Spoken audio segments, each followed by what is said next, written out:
بسم اللہ الرحمن الرحیم۔ حضرت صہیب رضی اللہ تعالیٰ عنہ کا اسلام۔ حضرت صہیب رضی اللہ تعالیٰ عنہ بھی حضرت عمار رضی اللہ تعالیٰ عنہ کے ساتھ مسلمان ہوئے۔ نبی اکرم صلی اللہ علیہ وآلہ وسلم حضرت ارقم رضی اللہ تعالیٰ عنہ صحابی کے مکان پر تشریف فرما تھے کہ یہ دونوں حضرات علیحدہ علیحدہ حاضر خدمت ہوئے اور مکان کے دروازہ پر دونوں اتفاقیہ اکٹھے ہو گئے۔ ہر ایک نے دوسرے کی غرض معلوم کی تو ایک ہی غرض یعنی اسلام لانا اور حضور صلی اللہ علیہ وآلہ وسلم کے فیض سے مستفید ہونا دونوں کا مقصود تھا۔ اسلام لائے اور اسلام لانے کے بعد جو اس زمانہ میں اس قلیل اور کمزور جماعت کو پیش آتا تھا وہ پیش آیا۔ ہر طرح ستائے گئے، تکلیفیں پہنچائی گئیں۔ آخر تنگ آ کر ہجرت کا ارادہ فرمایا تو کافروں کو یہ چیز بھی گوارا نہ تھی کہ یہ لوگ کسی دوسری جگہ جا کر آرام سے زندگی بسر کر لیں۔ اس لیے جس کسی کی ہجرت کا حال معلوم ہوتا تھا اس کو پکڑنے کی کوشش کرتے تھے کہ تکالیف سے نجات نہ پا سکے۔ چنانچہ ان کا بھی پیچھا کیا گیا اور ایک جماعت ان کو پکڑنے کے لیے گئی۔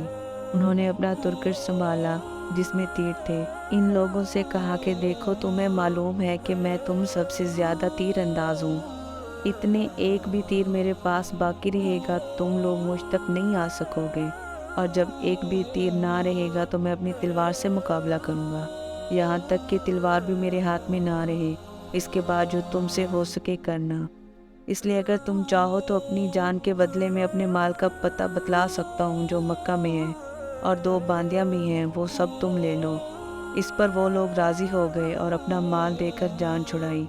اسی بارے میں آیت پاک ہے وَمِنَ النَّاسِ مَن يَشْرِي نَفْسَهُ ابْتِغَاءَ مَرْضَاتِ اللَّهِ وَاللَّهُ رَءُوفٌ بِالْعِبَادِ نازل ہوئی۔ ترجمہ: بعض لوگ ایسے ہیں جو اللہ کی رضا کے واسطے اپنی جان کو خرید لیتے ہیں اور اللہ تعالیٰ بندوں پر مہربان ہے۔ حضور صلی اللہ علیہ وسلم اس وقت قباء میں تشریف فرما تھے۔ صورت دیکھ کر ارشاد فرمایا کہ نفع کی تجارت کی۔ صہیب رضی اللہ تعالیٰ عنہ کہتے ہیں کہ حضور صلی اللہ علیہ وسلم اس وقت کھجور نوش فرما رہے تھے اور میری آنکھ دکھ رہی تھی، میں بھی ساتھ کھانے لگا۔ حضور صلی اللہ علیہ وسلم نے فرمایا آنکھ تو دکھ رہی ہے اور کھجوریں کھاتے ہو؟ میں نے عرض کیا کہ حضور صلی اللہ علیہ وسلم اس آنکھ کی طرف سے کھاتا ہوں جو تندرست ہے۔